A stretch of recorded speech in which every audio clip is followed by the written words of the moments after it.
Hello and welcome again, this is Vishnu Mahali और आज हम one of the most successful bloggers from India लेकर आए हैं इंटरव्यू के लिए। और ये है अनिल अग्रवाल भाई। और शायद आगे के कुछ इंटरव्यू एपिसोड्स में जितने लोग आने वाले हैं उनसे भी ज़्यादा सक्सेसफुल, तो शायद हो सकता है कि सबसे ज़्यादा सक्सेसफुल जो मेरे इंटरव्यू में आ रहे हैं या मेरे यूट्यूब चैनल पे आ रहे हैं, पॉडकास्ट पे आ रहे हैं, तो आज उनके बारे में बात करेंगे। bloggerspassion.com के फाउंडर। और अनिल भाई, आप खुद ही को इंट्रोड्यूस कीजिए सबसे पहले तो अभी। Yeah, thank you so much, Vishnu, for inviting me on your YouTube channel. Friends, my name is Anil Agrawal. तो जो मेरी ब्लॉगिंग जर्नी है वो स्टार्ट हुई थी 2005 में। बेसिकली जैसे मैं जब जॉब करता था बेसिकली, तो मेरी जो जॉब थी वो एसईओ डोमेन में थी। तो जो जॉब से जो सैलरी मिलती थी वो ज़्यादा नहीं थी, तो उसको मतलब उसके साथ कुछ और एक्स्ट्रा अर्न करने के लिए मैंने ब्लॉग्स बनाना शुरू किया। तो मैंने पहले फ्री ब्लॉग्स बनाए blogger.com पे, तो कुछ साल blogger.com पे ब्लॉग्स चलाए। फिर मैंने एक ब्लॉगिंग के अराउंड ब्लॉग बनाया बेसिकली, और जो मैंने 2009 के एंड में सेल किया basically through Flippa to a UK guy for $35,000, क्योंकि उस टाइम मुझे कुछ फंड्स की जरूरत थी for my home and all. उसके बाद 2010 में मैं ब्लॉगस्पेशन स्टार्ट किया बेसिकली, और उसके 2010 से लेकर और अभी तक मोर देन 10 इयर्स मैं ब्लॉगस्पेशन पे डेडिकेटली काम कर रहा हूँ बेसिकली। और पिछले 2 साल से मैं जो ब्लॉगिंग है उसको फुल टाइम कर रहा हूँ। और जो ब्लॉगस्पेशन है उसमें जो हमारा मेन जो सोर्स ऑफ इनकम है दैट्स एफिलिएट मार्केटिंग। और रिसेंटली हम ई बुक्स में भी मतलब हमने अपना ई बुक्स करना शुरू किया बेसिकली। जो हमारी फर्स्ट ई बुक थी वो कीवर्ड रिसर्च के राउंड थी, जो काफी सक्सेसफुल हुई थी basically. We launch that in Feb month, और इन द नेक्स्ट 1 मंथ जो हमारे पास नेक्स्ट ई बुक आ रही है दैट्स अराउंड एफिलिएट मार्केटिंग। तो आई होप उससे वी विल ट्राई, मतलब people they can learn more about affiliate marketing and how they can earn money through affiliate marketing channel basically. Right. Basically ये basic question है कि आप कहाँ से हो, मतलब आपने ये बताया नहीं। ओके, जो मेरा होम टाउन है that's Jind, A district in Haryana. तो जो इतना भी मेरी जो स्कूलिंग है अप टू ग्रेजुएशन है वो सारा वहीं से हुआ। उसके बाद जो मेरी जो क्वालिफिकेशन है that's MCA I did in 2004, और वो थी MD university Rohtak basically. That's again A city in Haryana. Okay, आपने पहली ब्लॉग कब स्टार्ट करी थी? 2005 में था, एक फ्री ब्लॉग था बेसिकली ब्लॉगस्पॉट पे, जिसको आपने फ्लिपा पे सेल कर दिया, राइट? नहीं, ब्लॉगस्पॉट पे मैंने ब्लॉग्स बनाए 2 बेसिकली। एक हेल्थ का बनाया था, एक फाइनेंस का बनाया था। तो आफ्टर सम टाइम मुझे लगा कि यार ये शायद मेरे लिए नहीं है, मतलब मुझे नहीं फील आया उनमें, क्योंकि शायद उस पे जो एक्सपर्टीज चाहिए थी वो मेरे पास नहीं थी बेसिकली। राइट। तो उनसे कुछ रेवेन्यू भी आया, लेकिन एक मुझे थोड़ा सा लगा कि वो हेल्थ इंडस्ट्री थोड़ी सी वो है, मतलब दैट्स मोर, मतलब ना आप कुछ भी किसी को गाइड नहीं कर सकते, मतलब तो you should be expert in that. फिर अभी वो जो नया एल्गोरिथम आया उसके बाद तो और भी ज्यादा बर्ट। यस। उसके बाद से तो और भी ज्यादा हो गया बर्ट और ईट, ये एल्गोरिथम के बाद। लेकिन मैं ये जानना चाहता हूँ कि आपने पहला ब्लॉग जो स्टार्ट किया था वो ब्लॉगस्पॉट पे किया था। तो अगर आप कंफर्टेबल हो तो ये बताइए कि वो कौन सी ब्लॉग थी, और मतलब उसमें आपने कई सारे मिस्टेक्स किए होंगे जैसे कि हर नया ब्लॉगर करता है, तो उनके बारे में जानना चाहिए। अभी वो ब्लॉग शायद लाइव भी नहीं हुआ, तो वो वेट लॉस के अराउंड था, उसका मुझे ध्यान नहीं है। एक क्रेडिट रिपोर्ट्स, क्रेडिट स्कोर के अराउंड बना था, जो कि यूएस में काफी चलता है बेसिकली ना। मतलब जैसे कि जब यूएस वाले जो लोग हैं उनकी क्रेडिट हिस्ट्री के लिए ना आपको क्रेडिट स्कोर मिलता है, क्रेडिट रिपोर्ट्स मिलता है। तो वो काफी हाई पेइंग वो थे, मतलब कीवर्ड्स बेसिकली। तो जितनी भी मेरी लर्निंग थी उस टाइम पे, लोग कहते थे कि आप हाई पेइंग कीवर्ड्स टारगेट करो, वो सब कहानियां थी बेसिकली। तो उस टाइम वही सब स्टार्ट किया था। और जो आई वुड से जो सीरियस एफर्ट था वो स्टार्ट हुआ था 2007 में बेसिकली। जो एक ब्लॉग था जो कि ब्लॉगिंग इंडस्ट्री के अराउंड ही था, उसको मैंने 3 to 4 इयर्स के लिए चलाया बेसिकली। और जब मैंने उसको सेल किया I was making around $800 from that basically. Okay, तो आपकी जो पहली वेबसाइट थी वो आपने पहले सीख कर बनाई थी या फिर बस वहीं से सीखना शुरू किया? ब्लॉगिंग का ख्याल मतलब कैसे आया था? देखिए, जो एसईओ है वो मेरे साथ था, क्योंकि एसईओ मतलब क्योंकि मेरा जो प्रोफाइल था वो एसईओ का ही था, तो वो स्किल सेट तो मेरे पास थी। बाकी जो ब्लॉगिंग है या कंटेंट राइटिंग है वो मतलब मैं करता रहा, तो सीखता रहा बेसिकली। ऐसा नहीं कि जब मैंने फर्स्ट कंटेंट लिखा हो तो बहुत अच्छा होगा बेसिकली, तो धीरे धीरे जब मैं हर रोज लिखता रहा तो वो चीजें बेटर होती गई बेसिकली। ओके, तो आपने मतलब कोर्स इस्तेमाल करा था या खुद से सीखा है ये सब? खुद ही सीखा बेसिकली। जितने भी ऑनलाइन आपके पास वेबसाइट्स हैं, जैसे कि गूगल के बहुत सारे ब्लॉग्स हैं जहाँ पे आप उनकी जितने भी गाइडलाइंस हैं एसईओ के अराउंड या फिर वेबसाइट के अराउंड, वो सब वहां से देख सकते। उसके अलावा एक्सपर्ट्स के ब्लॉग, जैसे एसईओ के अराउंड कुछ ब्लॉग्स हैं, एनालिटिक्स के अराउंड ब्लॉग्स हैं। और अभी तो जैसे आप एफिलिएट मार्केटिंग अगर सीखना चाहते हो, बहुत सारे ब्लॉग्स केवल एफिलिएट मार्केटिंग के अराउंड। आई थिंक जब उस टाइम में मैंने स्टार्ट किया तो इतने डेडिकेटेड ब्लॉग्स नहीं थे एक पर्टिकुलर उसके लिए, इसके लिए केवल अगर आप एफिलिएट मार्केटिंग, अभी तो मतलब आई वुड से बहुत सारे ब्लॉग्स हैं जहाँ पे ना केवल आप एफिलिएट मार्केटिंग सीख सकते हो, या फिर जहाँ पे केवल आप ईमेल लिस्ट बिल्डिंग सीख सकते हो, फिर कैसे ईमेल मार्केटिंग कर सकते हैं बेटर वे में। तो उस time I would say resources इतने नहीं थे, मतलब इतने सारे स्टडी वाले वो नहीं थे बेसिकली। तो जितने भी मिनिमम थे, जितने भी अवेलेबल थे, उनसे स्टडी करते थे बेसिकली। तो कुछ कुछ ब्लॉग्स थे, आई थिंक एक था showmoney.com, आई थिंक जब मैंने स्टार्ट किया, एक problogger.net था उस टाइम, एक अमित भाई का ब्लॉग था दैट्स labnol.blogspot.com।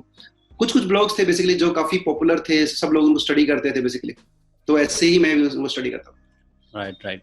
तो अभी ये बताइए कि ब्लॉगर्स पैशन कब से स्टार्ट हुई, मतलब उसमें ये आइडिया कब आया कि चलो ब्लॉगिंग पे बनाते हैं ब्लॉग, और ये शुरू कैसे हुई? देखिए, ब्लॉगर्स पैशन का जो एक्चुअल आइडिया क्या था कि ब्लॉगर्स पैशन बेसिकली मैंने नहीं खरीदा, मतलब मैंने उसको स्टार्ट नहीं किया था। तो ब्लॉगर्स पैशन एक्चुअली मैंने जब आपको बताऊं 2009 में मैंने अपना ब्लॉग सेल किया, तो मुझे लगा कि मुझे एक और ब्लॉग बनाना बेसिकली। तो इन प्लेस ऑफ मैंने एक नया ब्रांड न्यू ब्लॉग बनाने के बजाय एक मेरा ऑनलाइन फ्रेंड था बेसिकली, तो उसका ब्लॉग था ये दैट्स bloggerspation.com।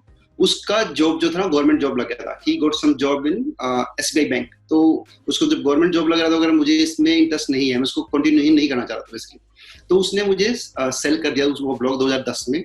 उसमें कुछ कुछ कंटेंट्स थे, बाकी जब जितने भी कंटेंट्स हैं उसको मैं धीरे धीरे रिफाइन किया अपने हिसाब से। तो 2010 से मैंने ब्लॉगर्स पैशन पे डेडिकेटली काम करना शुरू किया। Right right. और ब्लॉगर पैशन तो आपकी अभी मतलब सबसे पॉपुलर वेबसाइट है, मैंने इसको आई थिंक ये फोर्ब्स वगैरह पे भी मेंशन हुई थी, राइट? तो हाँ, इसके बारे में तो बात करेंगे, लेकिन इसके अलावा और कोई बिजनेस या ब्लॉग्स वगैरह कर रहे हैं या जॉब? बेसिकली ब्लॉगर्स पैशन के अलावा 2019 में मैंने एक ब्लॉग स्टार्ट किया था होस्टिंग के अराउंड, दैट्स कॉल्ड hostingmonks.com। तो होस्टिंग मॉन्क्स का जो आइडिया है बेसिकली जितने भी वेब होस्टिंग जो सॉल्यूशंस है और उसके अराउंड जितने मतलब कमर्शियल कंटेंट्स, इंफॉर्मेशनल कंटेंट्स, जितनी भी लोगों की जो वेब होस्टिंग अराउंड क्वेरीज है उनको सोल्व करने के लिए होस्टिंग मॉन्क्स बना था। उसके अलावा एक मेरे पास जो मेरी कंपनी है दैट्स टैम डिजिटल, उसके अराउंड एक वेबसाइट बनाई, लेकिन उसमें अभी मैं इतना काम नहीं कर पा रहा, tamdigital.com बेसिकली। तो अभी तीन ये जो वेबसाइट्स हैं बेसिकली, इसमें से 2 एक्टिव हैं, मतलब bloggers passion that's the main basically. उसके अलावा होस्टिंग मॉन्क्स पे भी काम होता है कुछ कुछ, और टैम डिजिटल पे अभी ड्यू टू टाइम कंस्ट्रेंट्स मैं इतना फोकस नहीं कर पा रहा हूँ। मे बी जब टाइम मिलेगा तो उसमें कुछ आई एम थिंकिंग ऑफ जो डिजिटल मार्केटिंग अराउंड कुछ रिसोर्सेज बनाऊं बेसिकली, जो लोगों के लिए काफी हेल्पफुल हो सकते हैं। कंटेंट हब जो कहते हैं वो वैसा कुछ? Yes, informational hub around digital marketing solutions. बिल्कुल, काफी अच्छा आइडिया है। अब थोड़ा ब्लॉगर्स पैशन के बारे में भी बात करते हैं, क्योंकि आपका वो मेन बिजनेस है। तो मैंने जब ब्राउज किया था आपका वेबसाइट पहली बार, तो मैंने देखा था कि आपने मेंशन्ड इन फोर्ब्स या ऐसा कुछ डाला था, फोर्ब्स और कोई कुछ बड़े बड़े ब्रांड्स के नाम। तो ये कैसे हुआ, मतलब कैसे पॉसिबल हुआ ये? बेसिकली जो जितने भी बड़े ब्रांड्स हैं ना, वहां पे अगर आप खुद रीच करोगे तो नहीं आ पाएगा आपके पास बैकलिंक। तो जितनी भी आपकी अगर कंटेंट की क्वालिटी अच्छी है ना बेसिकली, तो धीरे धीरे आपके पास बहुत बड़ी बड़ी साइट से ऑटोमेटिकली लिंक आना शुरू, जो आपको खुद भी नहीं पता होता बेसिकली। वो आपको कब पता चलेंगे, जब आप अपनी साइट की जो बैकलिंक्स की स्टडी करोगे ना बेसिकली, Ahrefs के थ्रू या फिर Semrush के थ्रू या फिर किसी और टूल के थ्रू, जब देखोगे कि आपके पास हाईएस्ट दिए वाले जो लिंक्स है वो कहाँ से आए बेसिकली, जब वो आप वो स्कैन करोगे तब आपको पता चलेगा। आपको मतलब बहुत बड़ी बड़ी साइट से जो बैकलिंक्स आएंगे आपको शायद पता भी नहीं होंगे बेसिकली। राइट।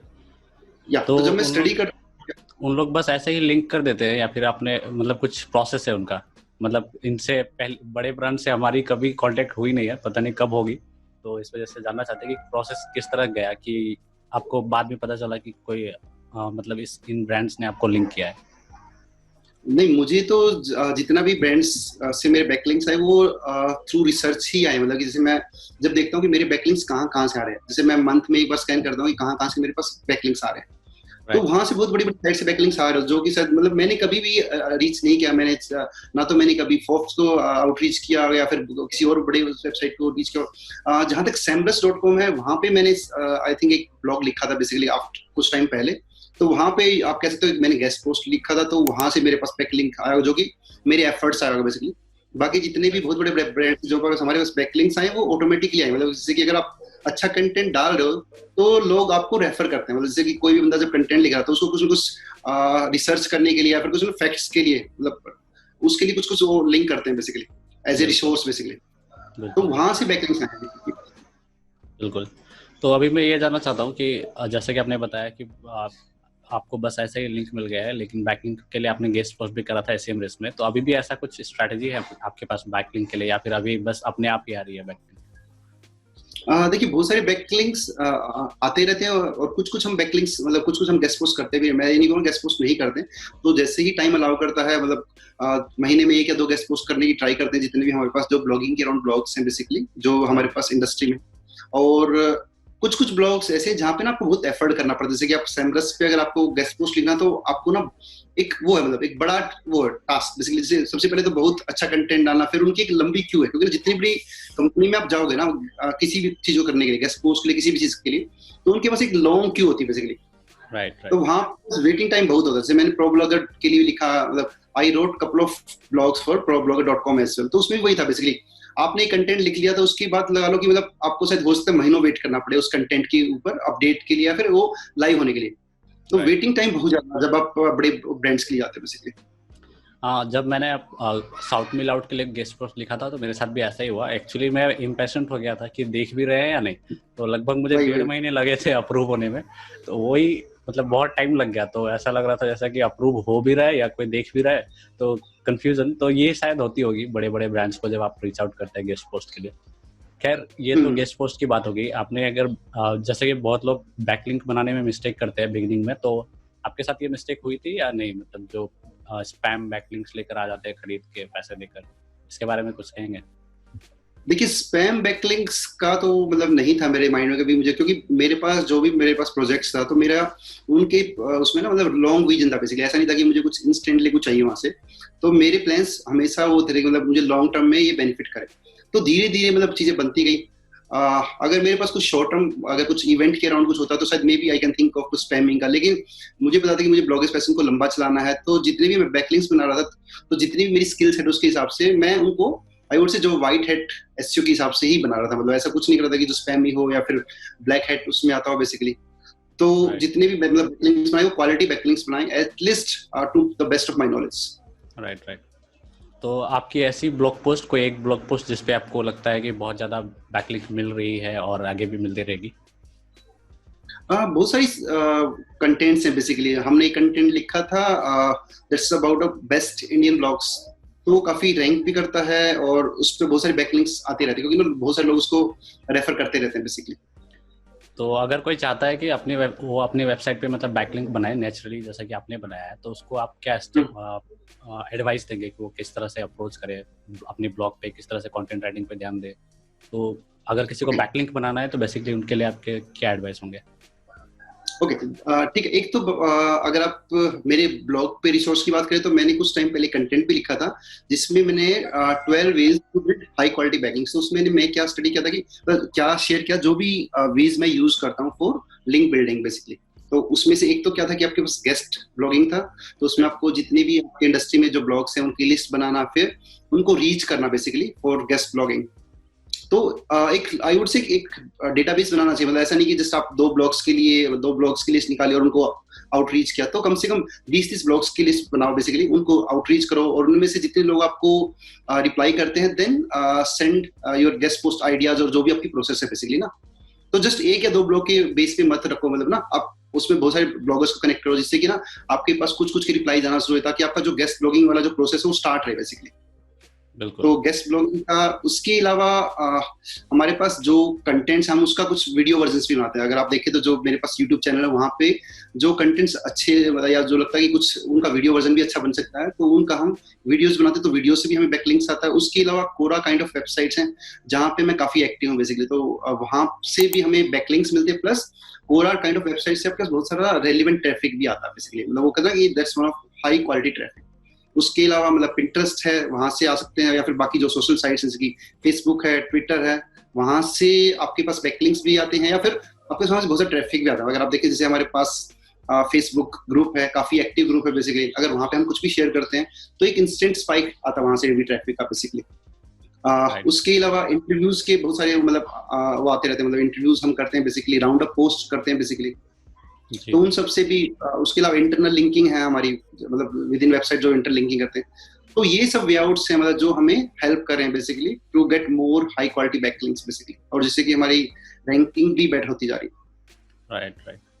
तो जैसे कि आपने बताया कि आपको बहुत सारे लिंक मतलब इसी इन्हीं प्रोसेस के जरिए मिल रहे हैं, तो ऑब्वियसली हर कोई ऐसा प्रोसेस करना चाहता है बट कर नहीं पाता है। तो बहुत लोगों के पास टूल नहीं होता। तो ऐसे में अगर टूल नहीं है किसी के पास, सपोज कोई भी टूल नहीं है, जैसे कि एhrefs हो गया, SEMrush हो गया, बिगिनर है समझ लीजिए, तो वो क्या करेगा अगर उसे रिसर्च करना है तो, या ब्लॉग्स ढूंढना है जहाँ पे बैकलिंक यूज करे वो? देखिए, वो मैनुअल कर सकते हैं, मतलब मैनुअली, जैसे कि अगर आप गेस्ट ब्लॉगिंग की अगर आपको साइट ढूंढनी है तो आप क्या कर सकते हैं, जैसे कि सबमिट गेस्ट पोस्ट, देन जो भी आपका जो कीवर्ड, जैसे submit guest post SEO, submit guest post digital marketing, या सबमिट गेस्ट पोस्ट हेल्थ, या सबमिट गेस्ट पोस्ट ट्रैवल, तो वहां से आपके पास बहुत सारी लिस्ट निकल जाएंगी उन ब्लॉग्स की जो गेस्ट पोस्ट एक्सेप्ट करते हैं बेसिकली। तो उसके बाद नेक्स्ट क्या है करना कि आप उन ब्लॉग्स की आपको कॉन्टेक्ट डिटेल्स निकालनी है और फिर उनको कनेक्ट करना बेसिकली। तो आप कुछ गूगल डॉक्स या फिर कुछ एक्सेल टाइप्स यूज कर सकते हो उस डेटा के लिए, और जितना भी आप उसका जो प्रोसेस है, इनकी ईमेल आईडी से कनेक्ट करो, और उसके बाद जो जो उनके आपके रिप्लाईज आते हैं वो सब आप वहाँ पे नोट कर सकते हो। तो इस टाइप से भी आप मतलब गेस्ट पोस्ट की वो निकाल सकते हैं जो भी हाइक। और जिन ब्लॉग्स पे आप गेस्ट पोस्ट करते हैं वहाँ पे आप ये भी देख सकते हो जिन कि वहाँ पे कमेंट्स अलाउ करते हैं कि नहीं। अगर वहाँ पे कमेंट्स अलाउ करते हैं तो फिर वो आपके लिए कमेंटिंग का भी वे आउट हो सकता है बेसिकली। तो आप वहाँ पे जाके अपने ब्लॉग के मतलब ब्लॉग का यूआरएल डालते हुए वहाँ पे कमेंट्स भी कर सकते हैं। तो उससे आपकी उन जो ब्लॉग ओनर्स है उनसे आपकी थोड़ा सा रिलेशनशिप बिल्डिंग भी हो जाएगी। जब आप उनके ब्लॉग पे जाएंगे कमेंट करेंगे ना, basically they will also know कि आपका एक ब्लॉग है, आप एग्जिस्ट करते हो बेसिकली। तो वो भी आपको हेल्प करेगा with your guest post and everything. Right. तो जैसे कि हमने अभी आपने थोड़ी देर पहले बताया था कि कोरा वगैरह पे पोस्ट कर सकते हो करके, तो अगर जैसे कोरा पे बहुत लोग आंसर करते हैं फिर उसके बाद लिंक डालते हैं, तो उस लिंक से किस हद तक बेनिफिट मिल सकता है, मतलब क्योंकि वो पब्लिक साइट है जहाँ पे कोई भी कंटेंट डालता है, तो उसका कितना इम्पैक्ट है, मतलब या इम्पैक्ट है भी या नहीं एसईओ वगैरह के लिए? देखिए, मुझे लग रहा है कि जो भी ये जो कोरा काइंड ऑफ वेबसाइट्स हैं वहां से आपके जो लिंक आते हैं वो नो फॉलो होते हैं बेसिकली। लेकिन कहीं न कहीं तो मुझे लग रहा है अगर जो कंटेंट्स जो भी रेलिवेंट है, अगर वहां से आपके पास बैकलिंक आ रहा है, क्योंकि आप जो भी वहां पे आंसर डाल रहे हो आप एक रेलिवेंट क्वेश्चन पे ही डाल रहे हो, ऐसे नहीं कि आप मतलब कुछ भी मतलब जो कि आपके ब्लॉग से मैच ही नहीं कर रहा उस पे करोगे। तो जनरली क्या करता हूँ मैं बेसिकली, जो मेरा जो कंटेंट, मान लो मैंने अगर एक कंटेंट लिखा कीवर्ड रिसर्च पे, ठीक है, तो मैं क्या कर सकता हूँ कीवर्ड रिसर्च के अराउंड कुछ क्वेश्चंस फाइंड आउट कर सकता हूँ कोरा पे, और वहां पे मैं एक रिप्लाई डाल सकता हूँ एक अच्छा सा बेसिकली। तो वहां से अगर मेरे पास कुछ भी आएगा ना वो रेलिवेंट रहेगा। तो मुझे लगा अगर कोई चीज रेलिवेंट है तो वो आपको ट्रैफिक में भी हेल्प करेगी, और कहीं ना कहीं आपको बैकलिंक्स, मतलब ठीक है डू फॉलो जितना शायद हो सकता है कि उतना वेटेज ना देगा, लेकिन उसको भी कुछ ना कुछ तो वेटेज देगा। तो on the basis of no follow backlinks as well ना आपको कुछ ना कुछ हेल्प मिलेगी विद योर रैंकिंग्स। हाँ, मैंने बैकलिंकों की रिसर्च पढ़ी थी जिसमें उन्होंने बताया था कि नो फॉलो लिंक भी काम की है, उतनी भी नल्ला नहीं है, मतलब नो फॉलो लिंक जितना कहते हैं, तो ये भी काम का ही है। और कोरा पे आंसर वगैरह कर सकते हैं बैकलिंक बनाने के लिए। प्लस मैंने जब किया था तब ये देखा था कि ट्रैफिक में सर्च आ गई थी, तो बहुत ट्रैफिक आता है कोरा से, ये एक सबसे अच्छी पॉइंट है कोरा वगैरह पे पोस्ट करने के लिए। तो अभी भी आप मतलब ऐसे कोरा वगैरह पे एक्टिव हो या ऐसे कुछ? हाँ, कोरा पे मैं एक्टिव हूँ। और एक चीज मैं, जैसे अभी हम जो बात कर रहे थे ना, अगर आप केवल डू फॉलो बैकलिंक बनाओगे ना तो कहीं न कहीं आपका जो बैकलिंक प्रोफाइल है ना वो नेचुरल नहीं लगेगा। तो वो मिक्स होना चाहिए। हाँ, मिक्स होना चाहिए बेसिकली, तो नेचुरल लगे बेसिकली। जी जी। और कुछ लोग होते हैं कि मतलब कमेंट्स पे जो लिंक करते हैं, तो आपको आपने जैसे बताया कमेंट्स पे लिंक कर सकते हो, तो कुछ लोग होते हैं पूरा यूआरएल यूज करते हैं, मतलब कोई ब्लॉग पोस्ट को लिंक करते हैं, प्लस कुछ लोग होते हैं जो सिर्फ अपने डोमेन को यूज करते हैं। तो मैंने जहाँ तक देखा है जब किसी ब्लॉग पोस्ट का लिंक जब डालते हैं तो उन्हें दूसरे जो ब्लॉगर्स होते हैं वो स्पैम में डाल देते हैं, क्योंकि उन्हें पता होता है कि इंटेंशन बस लिंक करना था और कुछ वैल्यू डालना था नहीं, लेकिन डोमेन पे रहता है तो छोड़ देते हैं। तो आपको मतलब इस बारे में क्या कहना है? लोग अपने कंटेंट पे लिंक करते हैं डोमेन के बजाय, तो उसमें आपका क्या कहना है? मुझे लग रहा है कि दोनों टाइप के आप ट्राई कर सकते हैं बेसिकली। तो अगर आपका कमेंट अगर बहुत अच्छा है बेसिकली, तो उस केस में जो ब्लॉग ओनर है शायद वो भी फोर्स है कि वो आपको ना, मतलब जो आपका इंडिविजुअल कंटेंट का अगर आपने यूआरएल डाला है जो आपके वेबसाइट फील्ड में है तो शायद उसको भी अलाउ करेगा। अगर आपका जो कमेंट का जो कंटेंट अच्छा नहीं है शायद हो सकता है कि वो फिर उसको डिलीट कर दे, चाहे आप उसका होम पेज का लिंक डालो या फिर इंटरनल पेज का लिंक डालो बेसिकली। राइट। तो कहीं कंटेंट की कमेंट बहुत ज्यादा वैल्यूबल होनी चाहिए, यानी कि हाँ, अगर आपका कंटेंट बहुत बिल्कुल पोस्ट पे अगर वैल्यू डाल रही है, ऐड कर रही है वैल्यू, तब जाके कोई अप्रूव करेगा, नहीं तो नहीं करेगा, ऐसा ही कुछ। हाँ मतलब जैसे अगर मैं कहीं पे भी कमेंट करता हूँ तो मतलब बहुत बार ऐसा होता है कि हम शायद 200 वर्ड या 250 वर्ड का भी एक कमेंट डाल देते हैं बेसिकली। राइट तो राइट जब इतना डिटेल डालते हैं तो फिर शायद ब्लॉग ओनर भी ना मतलब वो सोचता है कि मतलब इसने इतना सारा एफर्ट किया और इतना वैल्यू एडिशन हो रहा है उसके कंटेंट में, तो शायद वो मोस्टली केसेस में ना अप्रूव कर देते हैं। राइट। इन्हें यही स्ट्रेटजी एक्चुअली बैकलिंको पे यूज करी थी, तो बैकलिंको से एक्चुअली नो फॉलो ही लिंक मिलेगी ऑब्वियसली कमेंट में, लेकिन ट्रैफिक हाँ बहुत आई थी exactly, वहां से, तो ये फायदा जरूर वही हुआ था, ट्रैफिक बहुत ज्यादा आई थी। और क्योंकि मैंने नोटिफिकेशन जो होता है पुश नोटिफिकेशन वो ऑन करके रखा था, तो जैसे ही ब्लॉग पोस्ट आया जाकर कमेंट कर दिया, तो पहला कमेंट था तो उसकी वजह ओके से बहुत फर्स्ट। ज्यादा ट्रैफिक आई।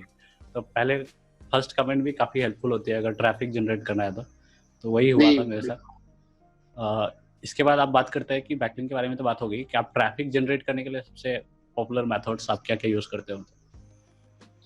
देखिए बैक ट्रैफिक जनरेशन के लिए सबसे पहले जो हमारा अभी तक का जो मेजर सोर्स है एक तो गूगल है बेसिकली, मतलब उस पर काफी रिलाई है, मतलब जो हमारा बहुत बड़ा ट्रैफिक जो सोर्स है वो गूगल है। उसके अलावा हम बहुत सारी चीजें और करें, जैसे कि आपको बोला कोरा वाला जो पार्ट है वहां से आपका ट्रैफिक आता रहेगा अगर आप वहां पे एक्टिव रहोगे बेसिकली। अगर एक्टिव नहीं रहोगे तो भी थोड़ा ट्रैफिक है, लेकिन उतना नहीं आएगा जितना जब आप एक्टिव होगे तब होगा बेसिकली। तो कोरा में इट्स लाइक कि आपको आंसर्स करते ही रहना पड़ेगा अगर आपको वहां से रेगुलर ट्रैफिक चाहिए। उसके अलावा यूट्यूब है बेसिकली जो जहां पे हम अभी एक्टिव हैं, तो वहां से भी कुछ कुछ क्वालिटी ट्रैफिक आता है, इवन सेल्स भी आती है कुछ कुछ वहां से। उसके अलावा जो हमारे पास फेसबुक कम्युनिटी है वो काफी हेल्प करती है ट्रैफिक के साथ। फेसबुक ग्रुप है या फिर मेरा जो प्रोफाइल है, फेसबुक पेज है, पिंटरेस्ट है, पिंटरेस्ट से भी कुछ कुछ ट्रैफिक आता है। तो ये अभी सोर्स है। और वन एक ईमेल मार्केटिंग वाला बेसिकली, जो ईमेल मार्केटिंग पे हम थोड़ा सा भी एफर्ट कर रहे हैं, तो वहां पे लिस्ट बिल्ड हो रही है, तो वहां से जब भी हम कुछ ईमेल सेंड करते हैं तो वहां से एक स्पाइक आती है ट्रैफिक की एक बार सेंड करते हैं। राइट। तो अभी जैसे कि हम लोग ने बात करी ट्रैफिक के बारे में, तो आपको ऐसा लगता है कि आपको कंपेटिटिव एडवांटेज मिला था पहले, क्योंकि बहुत सारे ब्लॉगर्स नहीं थे पहले और अभी बहुत ज्यादा कंपटीशन है, तो आपको लगता है कि एडवांटेज मिला था? नहीं मुझे नहीं लग रहा कि शायद ऐसा कुछ एडवांटेज था, मतलब वो मतलब over the period of time मतलब वो मतलब ठीक है, आई थिंक हो सकता है कि उस टाइम शायद लोग भी इतने सर्च नहीं करने वाले थे बेसिकली। मतलब अगर ऑप्शंस कम थे तो शायद मतलब जैसे कि जब मैं एसईओ डोमेन में घुसा था बेसिकली, तो मुझे खुद नहीं पता था कि एसईओ की फुल फॉर्म क्या है। मतलब मैं जब, क्योंकि उस टाइम मुझे जॉब चाहिए थी, कोई भी जॉब चाहिए थी बेसिकली, तो जॉब जब स्टार्ट हुई उसके बाद मुझे पता चला कि एसईओ क्या है, कैसे काम करता है बेसिकली। तो उस टाइम से लोगों को पता भी नहीं था क्या सर्च करना बेसिकली। तो विद टाइम ठीक है कंपटीशन बढ़ा तो शायद बहुत सारी सर्चेज भी बढ़े, तो सबके पास एक कहते ना उनका जितना भी पोर्शन जो ट्रैफिक का होना चाहिए एज पर देयर रैंकिंग्स वो आ रहा है बेसिकली, पहले भी आ रहा था और अभी भी आ रहा है बेसिकली। राइट। तो जब आपने स्टार्ट करा था उस वक्त साउट मिल आउट जो वेबसाइट है वो थी क्या? 2005-6 में तो नहीं थी, लेकिन जब ब्लॉगिंग पैशन बनाया मैंने उस आई थिंक उससे पहले थी basically shout me out basically. Right. वो शाउट मी ब्लॉगिंग आउट के काफी मामले टाइम में से। काफी पॉपुलर साइट है इसलिए पूछा, तो उससे आपका तगड़ा कंपटीशन रहता होगा मतलब? नहीं कंपटीशन तो मैं नहीं मानता, मतलब ठीक है नहीं शाउट मी मतलब वो आउट झगड़ा वाला कंपटीशन नहीं, मतलब ट्रैफिक वाली, रैंकिंग वाली। वो तो सबसे है, मतलब शाउट मी आउट क्या मतलब जितने भी हमारे पास इंडियन ब्लॉगर्स हैं, क्योंकि जितने जिस टाइप के हम कीवर्ड्स टारगेट करते हैं वो ग्लोबली भी बहुत सारे लोग टारगेट करते हैं वैसे। जैसे कुछ अगर आप एसईओ के अराउंड कुछ टारगेट कर रहे हो, ब्लॉगिंग के अराउंड टारगेट कर रहे हो, या फिर एफिलिएट मार्केटिंग के, तो आपका कंपटीशन सबसे है बेसिकली। तो राइट बस आप अभी आपका जो कंटेंट है या जो आपके बैकलिंक्स है या जो आपका यूजर एक्सपीरियंस है उस पर काम करते रहना बेसिकली। तो कुछ कुछ चीजों में मे बी आप उन जितनी बड़ी अथॉरिटी वेबसाइट उनको भी आउट रैंक कर दोगे बेसिकली, अगर आपका कंटेंट या फिर जो बैकलिंक्स है अगर वो अच्छे हैं तो बेसिकली। Right right. तो अभी बात करता हूँ कुछ लोगों की, जैसे मैंने साउट मिल आउट के बारे में बात करी, तो साउट मिल आउट के बारे में मैंने बहुत सारे प्रेजेस देखे हैं कि ये ब्लॉग के वजह से मैंने स्टार्ट करी थी ब्लॉगिंग, आज मैं ये कर रहा हूँ वो कर रहा हूँ, बहुत सारे इस तरह की पोस्ट मैंने देखी है। हर्ष अग्रवाल को बहुत लोग मतलब मानते हैं कि ये मेरी इंस्पिरेशन है, इसकी वजह से स्टार्ट करी ऐसा ऐसा। तो डेफिनेटली आपको आपके साथ भी ऐसा बहुत सारा हुआ होगा, तो आपको ऐसे कोई मैसेजेस वगैरह आते हैं कभी, या कोई आपको कोई टचिंग वाली बात किसी ने बताई है ऐसा कुछ? देखिए जो अगर मैं बोलूँ शाउट मी लाउड वो मतलब मेरे लिए भी एक इंस्पिरेशन ही रहा, मतलब और इवन हर्ष से मैं काफी कनेक्टेड भी रहा हूँ पर्सनली बेसिकली। तो बहुत सारी चीजों में उन्होंने मतलब मुझे हेल्प भी किया था, जैसे कि डिजाइन के अराउंड या कुछ कुछ बीच में कुछ कुछ ऐसे टेक्निकल इश्यूज हुए जो मतलब वो फिक्स करने के लिए, जैसे एक बार साइट हैक हुई तो ही हेल्प मी विद दैट। तो ठीक है वो उन्होंने मतलब एक वो पार्ट था कि मतलब हर्ष से भी काफी मुझे हेल्प मिली। प्लस अगर आप पूछे मेरे पास भी कुछ कुछ ऐसी चीजें आती रहती है, मतलब वेयर पीपल सेज की उनका जो भी हम कंटेंट डाल रहे हैं साइट पे उसकी वजह से उनका ट्रैफिक इंक्रीज हो गया, फिर या फिर उनकी सेल्स इंक्रीज हो गई। तो ये सब मतलब एप्रिसिएशन वाले जो आप बोले, मतलब जो कम्युनिकेशन है ऑन ईमेल्स या फिर जो सोशल हैंडल्स हैं वो सब आते रहते हैं बेसिकली मतलब। Right right. तो जैसा कि आपने देखा, व्यूअर्स को बता रहा हूँ कि कम्युनिटी हमेशा से ऐसे ही है, जुड़ी रहती है और काफ़ी फ़ायदा होता है एक दूसरे से। तो आप लोगों को भी बस यही करना चाहिए, ग्रुप्स वगैरह ज्वाइन कीजिए, दूसरे ब्लॉगर्स को भी सपोर्ट कीजिए। जैसे कि हम लोग हर कोई कर रहे हैं अभी, जैसे अनिल भाई ने बताया साउथ मिल आउट, मुझे लगता था तगड़ा कंपटीशन होगा, तो वहाँ पे भी सपोर्ट चल रहा है एक्चुअली बैकग्राउंड में। तो ये सब होता रहता है और आप लोगों को भी करना चाहिए।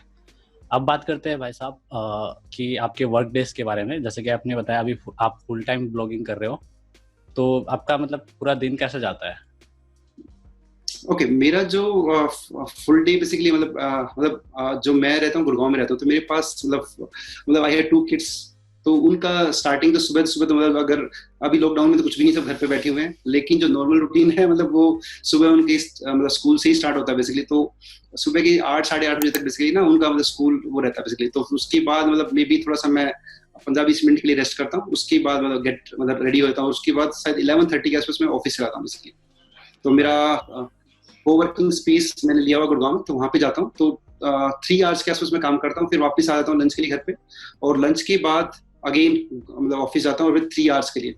तो 6 to 7 आवर्स बोलूँ कि मैं एक एक्टिवली अपने ब्लॉग्स पे काम करता हूँ। और मे बी 15 मिनट सुबह और 15 minute towards the end of the day मैं जस्ट चेक करता हूँ स्टैट्स, ट्रैफिक या फिर वेबसाइट में कुछ इश्यूज तो नहीं है, जस्ट वो देखने के लिए बेसिकली। यही एक शेड्यूल रहता है। Right right. तो आप लगभग अभी 6 to 7 आवर्स ऑफ वर्क कर रहे हैं मतलब अपने ब्लॉग के लिए। लेकिन स्टार्टिंग में या जब लगता है, सबके पास वो मोटिवेशन रहती है कि कुछ तो करना है, कुछ तो करना है, जब एक्चुअली स्ट्रगल कर रहे होते हैं, तो उस वक्त आप कितने वर्किंग आवर्स लगाते थे मतलब अपने ब्लॉग पे या वेबसाइट पे? देखिए, मैंने बहुत टाइम तक जो ब्लॉगिंग है ना वो साइड बाय साइड की, क्योंकि मेरे पास जॉब थी बेसिकली। तो उस टाइम बहुत स्ट्रगल था। पहले तो आपको कंपनी में 9 आवर्स देने बेसिकली, उसके बाद आपके पास फैमिली की डिपेंडेंसीज है। तो रात को मैं काफी लेट तक काम करता था, जो मैं अब नहीं करता, कि शायद 9 या 10 बजे बैठ स्टार्ट होकर उसके बाद शायद 2 या 3 बजे तक भी काम करता था। तो रात को 4-5 घंटे के लिए काम करता था बेसिकली, और उसके बाद फिर वापस से नेक्स्ट डे अपना जो ऑफिस का शेड्यूल है वो भी चलता रहता था। तो 4 to 5 आवर्स में ट्राई करता था कि बेसिकली मैं अपने ब्लॉग को दूं उस टाइम भी। तो वही है, जब उस टाइम काफी सारा स्ट्रगल टाइम था, क्योंकि वहां पे और कुछ आपके पास एफर्ट करने के लिए कुछ वो नहीं था बेसिकली। तो जैसे जैसे मेरे पास कुछ रिवेन्यू आना शुरू हुआ, तो फिर मैंने कुछ लोगों को हायर करना शुरू किया कंटेंट के लिए। तो शायद थोड़ा जो मेरी डिपेंडेंसी है अराउंड कंटेंट वो कम हो गई, तो थोड़ा मुझे उसमें रिलैक्सेशन मिलना शुरू हुआ। तो उसके इसमें थोड़ा सा जो स्ट्रेटजी वाला पार्ट है या कैसे रेवेन्यू को बढ़ाना है, वो सब चीजों पे मैं थोड़ा सा ज्यादा फोकस कर पाया उसके इसमें। Right right. तो अभी आपके पास पूरी टीम है या फिर आप फ्रीलांसर्स हायर करते हो मतलब ये सब करने के लिए? मेरे पास हम टोटल 5 या 6 लोग हैं बेसिकली, तो उनके साथ ही काम चलता है। तो मैं फ्रीलांसर्स जनरली नहीं हायर करता हूँ। तो मेरे पास जैसे कि 2 या 3 लोग हैं कंटेंट में जो मेरी हेल्प करते हैं डिफरेंट टाइप्स से। उसके अलावा 2 लोग हैं बेसिकली जो डिजाइन डेवलपमेंट या फिर वीडियो के अराउंड कुछ चेंज करना है, वो सब चेंज करते चलता रहता है बेसिकली। और कुछ FB एड्स पे हम अभी फेसबुक एडवर्टाइजिंग के लिए ट्राई कर रहे हैं, तो उसके लिए भी एक मैं बंदे से बात कर रहा हूँ, वो हमारी हेल्प कर रहा है बेसिकली। तो 5-6 लोग हैं बेसिकली जो ये सारी चीजें कर रहे हैं। तो ऐसा नहीं है कि किसी बंदे को कुछ टाइम के लिए हायर किया, वो फुल टाइम टाइप से ही टास्क है बेसिकली उनके, वो काफी टाइम से मेरे साथ अलाइंड है ये सब चीजें। Right right. तो और एक बात ये कि मैंने देखी थी आपके वेबसाइट पे, शायद देखी थी कहीं पे, तो लिंक था कि एजेंसी टाइप, मतलब कि हमें दे दीजिए, हम बना देंगे वेबसाइट या ऐसा कुछ, या फिर SEO। तो आपके कोई एजेंसी भी है क्या मतलब? जो टाइम डिजिटल है वो एजेंसी ही है, लेकिन अभी उसमें इतना एफर्ट नहीं करे। तो जो टाइम डिजिटल का जो वो था कि एक तो वहाँ आपके पास सर्विस वाला कंटेंट हो सकता है कि जो भी डिजिटल सर्विसेज आप ऑफर करना चाह रहे हो, प्लस एक रिसोर्स था, क्योंकि ना केवल एजेंसी वाला कंटेंट डाल के आप ट्रैफिक नहीं ला सकते। आपको कुछ न कुछ तो वहाँ पे कुछ ब्लॉग या कुछ आर्टिकल डालते रहना पड़ता कि वहाँ पे वो जो वेबसाइट एक्टिव रहे बेसिकली। Right right. तो अभी क्वेश्चन ये है कि इतने साल हो गए आपको ब्लॉगिंग करते हुए, तो ऑब्वियसली बहुत सारे लोगों को मिस्टेक्स करते हुए देखा होगा, लोगों ने कांटेक्ट किया होगा कि ऐसा हो गया वैसा हो गया। तो अगर बात करें टॉप 3 मिस्टेक्स की, तो कौन कौन सी मिस्टेक होगी जो लोग मतलब हर कोई आपको करता हुआ दिखाई देता है? बहुत सारे लोग तो जो सबसे कॉमन मिस्टेक है मुझे लग रहा है कि वो डुप्लीकेट कंटेंट वाली मिस्टेक है। जितने भी न्यूबीज हैं बेसिकली, वो क्या करते हैं कि दूसरी साइट से कंटेंट उठाएंगे और फिर बहुत जल्दी जल्दी सारा कंटेंट कॉपी पेस्ट करके ना अपनी वेबसाइट पे डाल देंगे, और फिर आफ्टर सम टाइम किसी से कनेक्ट करेंगे, मुझसे या किसी और से पूछेंगे हमारी साइट पे ट्रैफिक क्यों नहीं आया। तो अगर आप कंटेंट दूसरों का उठाओगे तो फिर आपके पास ट्रैफिक नहीं आएगा। अगर आपको ट्रैफिक चाहिए तो आपको कंटेंट खुद से लिखना पड़ेगा बेसिकली। तो सबसे बड़ी मिस्टेक तो आई थिंक यही है कि वो जो कंटेंट है वो कॉपी पेस्ट करते हैं, वो नहीं करना चाहिए। दूसरी मिस्टेक हो सकता है कि वो कीवर्ड रिसर्च वाला पार्ट, बहुत सारे लोग कीवर्ड रिसर्च कुछ नहीं करते, मतलब यू नो बस उनके जो दिमाग में आता है किसी भी टॉपिक पे, मतलब आपके कभी आप सो रहे हैं और आपके दिमाग में कुछ ख्याल आ गया इस टॉपिक पे लिखना चाहिए, तो बस वो ऑल ऑफ ए सडन सुबह उठेंगे और उस पर लिखना शुरू कर देंगे बेसिकली। तो आइडियली क्या होना चाहिए कि कुछ भी अगर आप कोई भी आप कंटेंट डालते हो अपनी वेबसाइट पे, वो कीवर्ड रिसर्च के बिना नहीं जाना चाहिए। तो प्रत्येक कंटेंट के लिए कीवर्ड रिसर्च करना चाहिए, एक प्राइमरी कीवर्ड होना चाहिए, कुछ सेकेंडरी कीवर्ड्स होना चाहिए, और वो कंटेंट उन कीवर्ड्स के लिए ऑप्टिमाइज भी होना चाहिए बेसिकली। जितने भी ऑन पेज लेवल के जितने भी एलिमेंट्स है उनका पूरा प्रॉपर्ली उनका ध्यान रखना चाहिए बेसिकली, उन सब करते हैं। और जी बोलिए। जो तीसरा मिस्टेक है वो दैट्स अबाउट मतलब जो बैकलिंक्स है बेसिकली या फिर प्रमोशन है। मतलब बहुत सारे लोग क्या करते हैं, जस्ट कंटेंट लिख देते हैं, उसके बाद सोचते हैं कि ट्रैफिक अपने आप आएगा। अगर आप कुछ कंपटीशन वाले कीवर्ड्स को टारगेट कर रहे हो तो आप ट्रैफिक अपने आप नहीं बिल्ड होगा, आपको थोड़ा सा अपने कंटेंट को प्रमोट करना पड़ेगा। मतलब जितना आप टाइम कंटेंट को क्रिएट करने में लगा रहे हैं उसका 3 to 4 टाइम्स आपको ना उसको प्रमोट करने में लगाना चाहिए। चाहे आप उसके डिफरेंट वर्जन्स बनाओ in the form of videos या फिर स्लाइड शेयर या फिर जितनी जो भी डॉक्यूमेंट शेयरिंग वेबसाइट है उसके वर्जन, मतलब उनका प्रमोशन जितना भी आप कर सकते हैं ना उस पर एफर्ट डालो, उसमें आपका जो बेनिफिट है वो जल्दी आएगा बेसिकली। तो केवल कंटेंट मत क्रिएट करो, उनको प्रमोट भी करो साथ में। राइट। और यहाँ पे मैं एक एडवाइस ऐड करना चाहूँगा कि मेरे साथ भी ऐसा ही हुआ था। मुझे ऑब्वियसली रैंक करना वगैरह नहीं आता था, स्टार्टिंग में रैंक नहीं करता था मैं, तो ऑब्वियस सी बात है कि उस वक्त ट्रैफिक की एक ही सोच थी, वो थी खुद की मार्केटिंग। तो वो बहुत इंपॉर्टेंट होती है अगर आप बिगिनर हो तो, नहीं तो आपका जो मोटिवेशन है वो खत्म हो जाता है ट्रैफिक नहीं आएगा तो। इस वजह से प्रमोशन पे आप बहुत ज़्यादा ध्यान दीजिएगा, तो उससे काफ़ी फर्क पड़ता है एक्चुअली। और ऑर्गेनिक ट्रैफिक अगर कम भी आए तब भी आपको काफ़ी सारे सेल्स वगैरह हो जाएंगे, क्योंकि आपने अच्छी खासी मार्केटिंग करी हुई है। तो ये डेफिनेटली करिएगा, ये आपको मोटिवेट करती रहेगी उस पॉइंट तक पहुंचने में जहाँ पे आपके पास ऑटोमेटिकली बहुत सारे ट्रैफिक आएंगे। अनिल भाई, अगला क्वेश्चन ये है कि जैसे कि आपने बताया कि इतने सारे स्ट्रगल थे आपके लाइफ में, तो उन स्ट्रगल्स के टाइम से कुछ ऐसा पॉइंट बताया जहाँ पे आपको लगता था कि मतलब कभी लगा हो कि आप क्विट कर देना चाहिए या मुझसे नहीं हो पा रहा है, ऐसा कुछ कभी लगा था? देखिए क्विट करने वाला तो सीन नहीं आया, लेकिन मतलब स्ट्रगल्स आए हैं और कभी कभार लगा कि थोड़ा सा मोटिव डाउन है, ऐसा भी हुआ। जैसे कि पहला केस तो सब जब हुआ था कि जब जो गूगल एडसेंस वाला, मतलब कि जब मैंने ब्लॉग्स बनाना शुरू किया तो उस टाइम गूगल एडसेंस ही एक वे आउट था बेसिकली। तो ऑल ऑफ ए सडन एक दिन मतलब मेल आता है कि आपका अकाउंट जो है बैन हो गया बेसिकली। तो एक बार तो मतलब बंदा सोचता है कि मतलब आपके पास कुछ और रेवेन्यू सोर्स नहीं रहा। तो फिर उसके बाद धीरे धीरे हमने कुछ और I would say Google AdSense alternatives वो फाइंड आउट किए और उन पे काम करना शुरू किया। तो एक गूगल एडसेंस वाला था, उसके अलावा एक बार आई थिंक एक बैकलिंक्स की पेनल्टी आई थी बेसिकली आई वुड से, तो उसको क्लीन करने के लिए फिर हमने बहुत सारे एफर्ट किए, वो क्लीन हुआ, एक वो था। और उसके अलावा आप देखते हैं गूगल के अपडेट्स आते रहते हैं, मतलब तो मतलब हर रोज अपडेट आ रहे हैं, तो आप हर अपडेट में सेफ नहीं हो सकते हो, तो अप्स एंड डाउन चलते रहते हैं। बस हम अपने एंड से कंटेंट को बेटर करते रहते हैं, बैकलिंक्स को बेटर करते रहते हैं, और आई होप कि उससे हमें लॉन्ग मतलब टाइम में हमें हेल्प मिलेगी विद एसईओ या फिर जितना भी हमारा जो यूजर्स का एक्सपीरियंस है या फिर कन्वर्जन है उसमें। राइट। मैंने भी ये देखा है एक्चुअली। अगर आप किसी भी वेबसाइट का ट्रैफिक वाला ग्राफ देखेंगे तो कोई भी वेबसाइट हो, चाहे कितनी भी पॉपुलर वेबसाइट हो, ट्रैफिक कभी ना कभी बहुत ज़्यादा गिरती ही गिरती है। तो ये मैंने देखी है, तो ऑब्वियसली इससे डरना नहीं चाहिए एक्चुअली। इसके बाद और ज़्यादा मोटिवेट होना चाहिए कि अब कुछ चेंजेस करना है, कुछ और ज़्यादा बेहतर करना है। तो ये तो डेफिनेटली अच्छी चीज़ है। अगर अब क्योंकि इसके बारे में बात करें तो जानना चाहूँगा कि अगर आप किसी को एडवाइस देनी हो ब्लॉगिंग के लिए, मतलब इस तरह से ब्लॉगिंग करोगे तभी आप सक्सेसफुल हो पाओगे, ऐसा कुछ, तो वो क्या एडवाइसेस होंगे? देखिए ब्लॉगिंग में जो मतलब जो अप एंड डाउन है वो हर जगह है बेसिकली, मतलब तो अप एंड डाउन की वजह से तो मतलब मुझे लग रहा है कि हमें नहीं छोड़ना चाहिए चीजों को, हमें फोकस करते रहना चाहिए। और जो अगर आप ब्लॉगिंग अगर आप स्टार्ट कर रहे हो बेसिकली, अगर आप सोचते हो कि वहां से एक बिजनेस बनाना है, तो वो एक दिन में नहीं होगा। उसके लिए आपको कम से कम 6 महीने या साल आपको देना पड़ेगा अपने ब्लॉग, और वो भी डेडिकेटेडली देना पड़ेगा। ऐसे नहीं कि मतलब आपने 1 घंटा 2 घंटा काम किया या फिर कभी किया कभी नहीं किया, उससे कुछ बेनिफिट नहीं होगा। अगर आपको ब्लॉगिंग से कुछ सीरियस बिजनेस चाहिए तो आपको उसमें डेडिकेटेड टाइम देना पड़ेगा डेली, और वहां पे जितनी भी आपकी जो कंटेंट की स्किल्स हैं या फिर उसकी जो मार्केटिंग है वो सारा यूज करके, और वहां पे आप अगर आप 1 साल तक काम करते रहेंगे तो आपको वहां से कुछ पॉजिटिव रिजल्ट्स आपको दिखना शुरू हो जाएंगे बेसिकली। तो उस बीच में मतलब शायद हो सकता है कि कुछ आपको एक आध बीच में सेल्स दिख जाए, कुछ एक आध बीच में ट्रैफिक स्पाइक दिख जाए, तो वो सब चीज आपको मोटिवेटेड मतलब रखेंगे बेसिकली। राइट। और हर पोस्ट रैंक भी नहीं करती है एक्चुअली, कि रैंक कर भी रही है तो हमेशा के लिए रैंक नहीं करती है, तो वो तो काम तो चलता ही रहेगा, कभी ऊपर नीचे होती रहती है।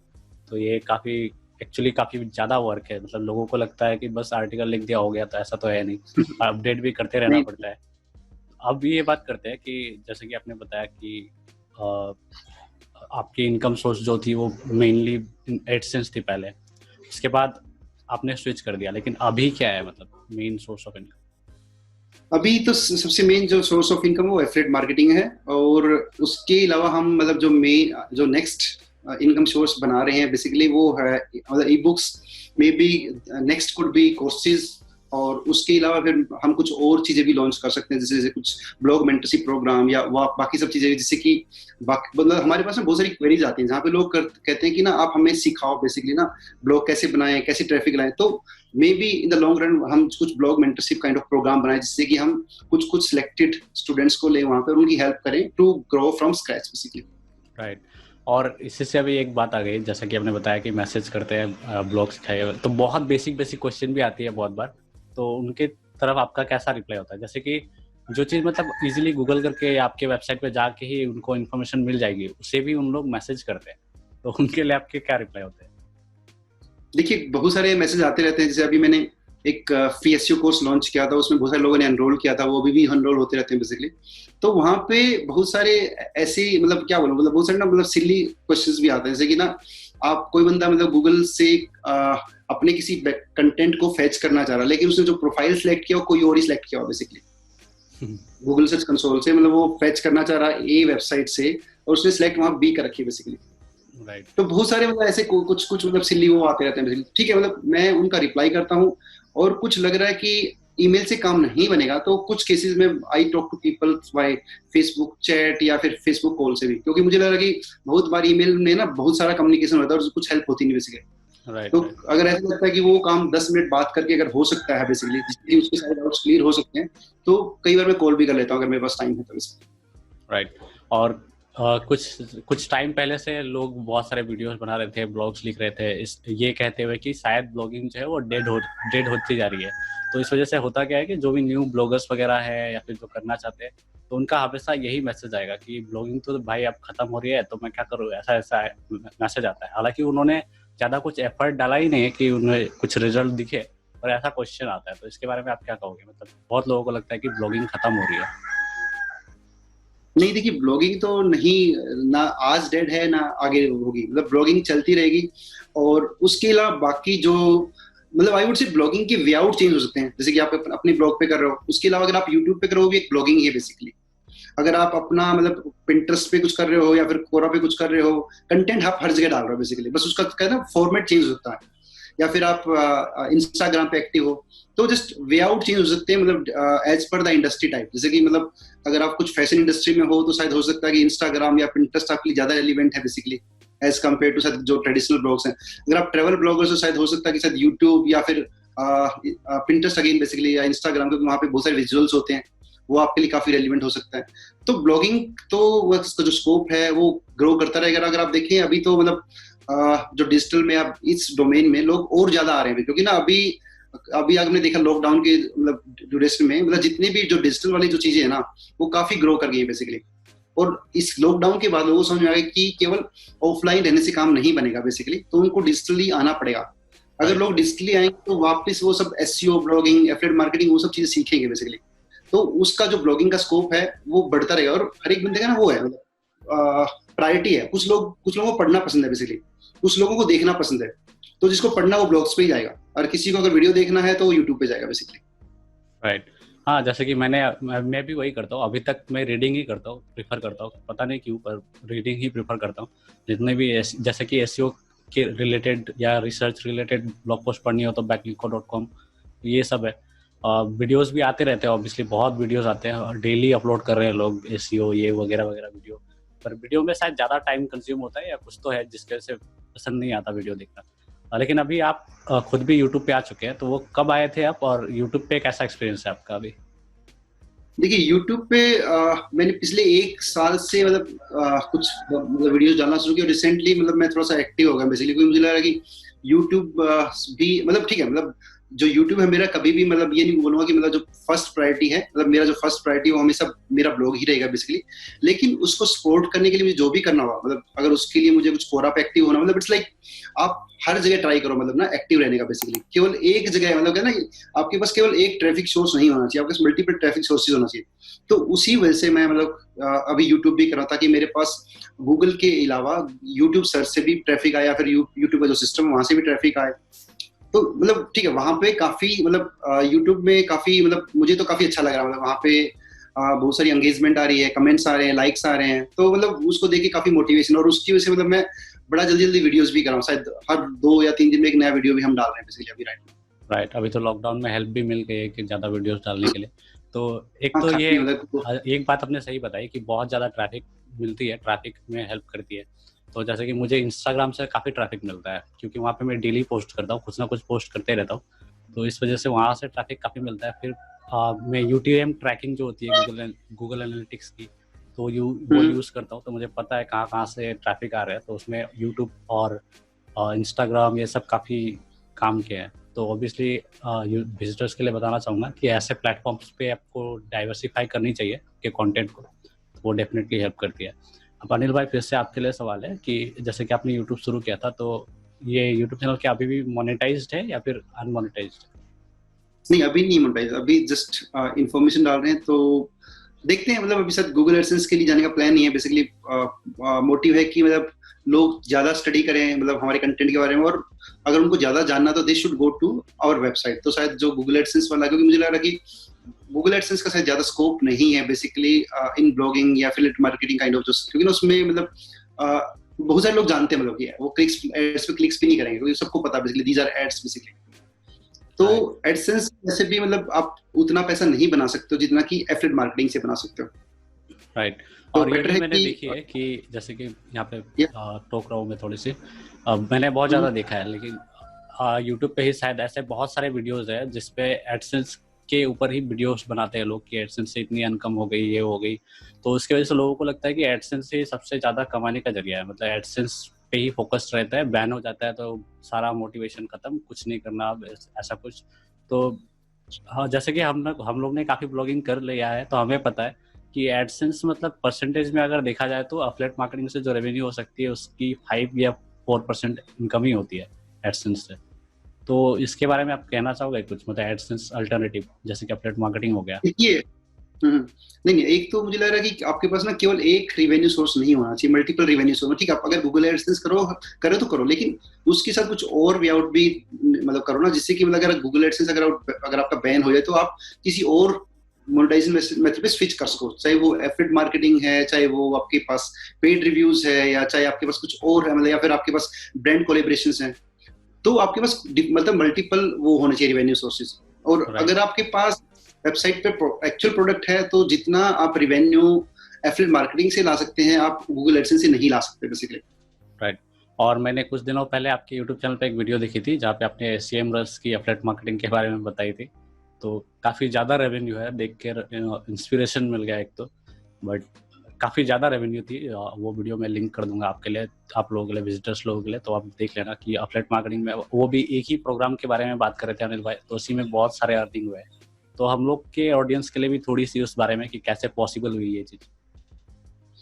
देखिए, सबसे पहले तो आपका जो भी ब्लॉग है बेसिकली, तो उसके अराउंड आप क्या कर सकते हो कि जो भी आप प्रोडक्ट्स या सर्विसेज यूज करते हो ना बेसिकली, उनमें से देखो कि कौन सी आपको सबसे अच्छी लगती है बेसिकली।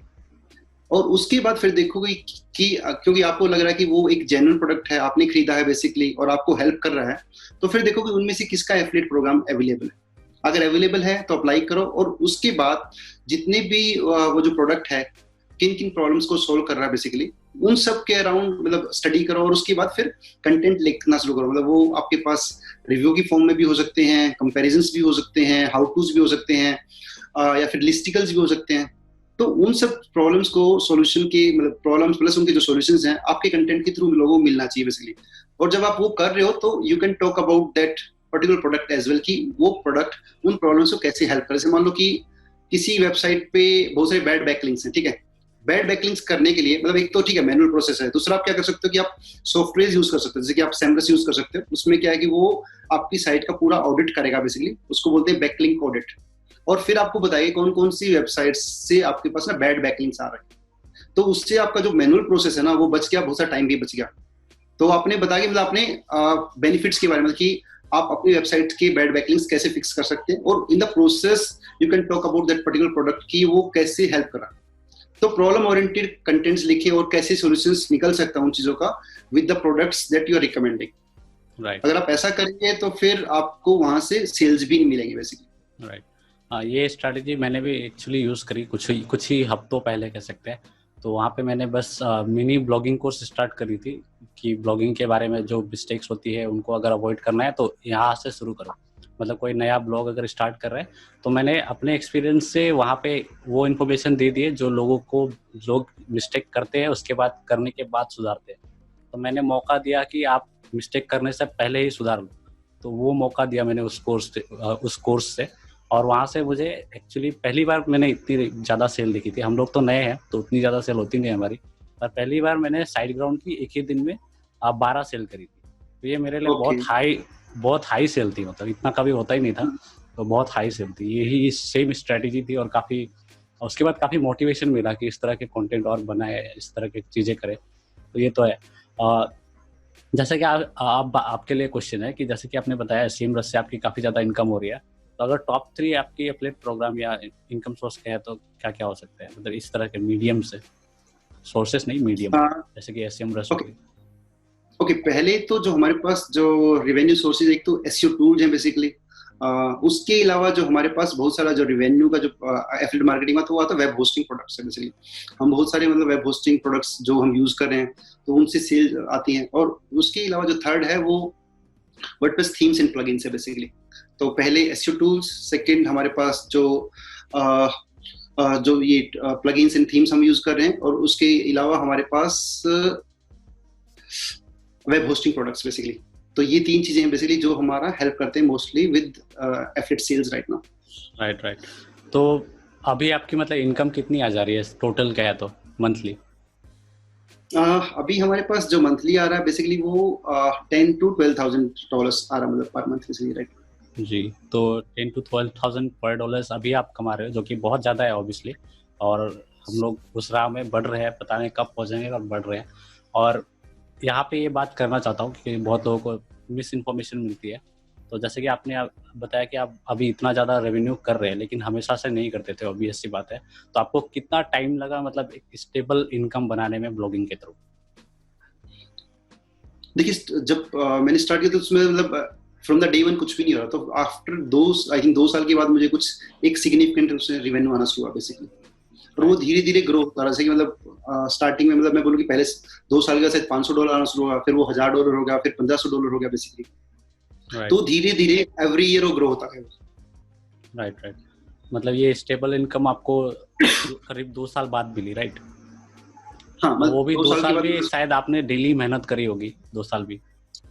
वो चलता रहता है, आप एफर्ट तो मतलब करते रह सकते, मतलब उसमें मतलब एफर्ट चलते रहेंगे बेसिकली। और अगर मैं पिछले 3 या 4 साल में बोलूँ कि हमारा मतलब वो जो रेवेन्यू काफी ग्रो, जैसे 2016 में हमने बनाए थे $65,000 फ्रॉम ब्लॉगर्स पैशन। 2017 में था आई थिंक 85, 2018 में था 1 लाख से ज्यादा बेसिकली, और 2019 में हमने बनाए थे $1,25,000 बेसिकली। राइट। तो आई होप इस साल में शायद हम थोड़ा सा और बेटर करेंगे बेसिकली उस डायरेक्शन में। राइट। जैसे कि अभी इस बारे में बात कर रहे थे, तो बहुत लोग होते हैं कि कम ही ब्लॉग पोस्ट है, उतनी मेहनत भी नहीं करी है, और फिर भी सोचते हैं कि अभी तक 2 साल हो गई, 3 साल हो गई, अर्निंग नहीं हो रही है, तो ये सोचते हैं। लेकिन इसलिए थोड़ा सा बस आप अंदाजा लगाइए, ऑब्वियसली आपको एग्जैक्ट नंबर नहीं पता होगा, पर आपने जो 2 साल के बाद आपको स्टेबल इनकम आना शुरू हुई, लेकिन 2 साल में आपने कितने ब्लॉग पोस्ट वगैरह लिख चुके थे?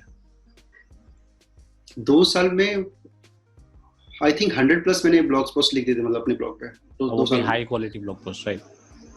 हाँ, उस टाइम तो हाई क्वालिटी थे बेसिकली। मतलब जब हमने स्टार्ट किया तो शायद उस टाइम 2010 में मतलब आप इतने बड़े बड़े कंटेंट्स नहीं लिखते थे, शायद 500-600 वर्ड का कंटेंट चलता था।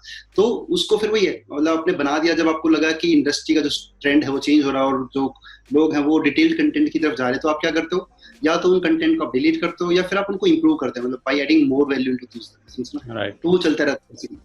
हाँ, इम्प्रूवमेंट एक्चुअली ज़्यादा काम करता है, ये मैंने नोटिस किया है। जब भी मैं पोस्ट कोई रैंकिंग वाली पोस्ट होती है, उसकी रैंक गिर रही होती है, तो उसके बाद अगर अपडेट कर दो तो उसके बाद ऊपर आ जाती है फिर से। तो ये चीज़ काफ़ी अच्छी काम करती है। तो कंटेंट अपडेट ऑब्वियसली काम करती है। अब कंटेंट अपडेट काफी इम्पोर्टेंट। बिल्कुल। अब थोड़ी एंडिंग पे जाते हैं, क्योंकि अनिल भाई से मैंने 1 आवर की टाइम ली थी। तो एंडिंग के लिए बस एक लाइफ एडवाइस, या आप जितना देना चाहे लाइफ एडवाइस कि लोगों के लिए कि ऐसा करो वैसा करो, फेलियर वगैरह सक्सेस के लिए।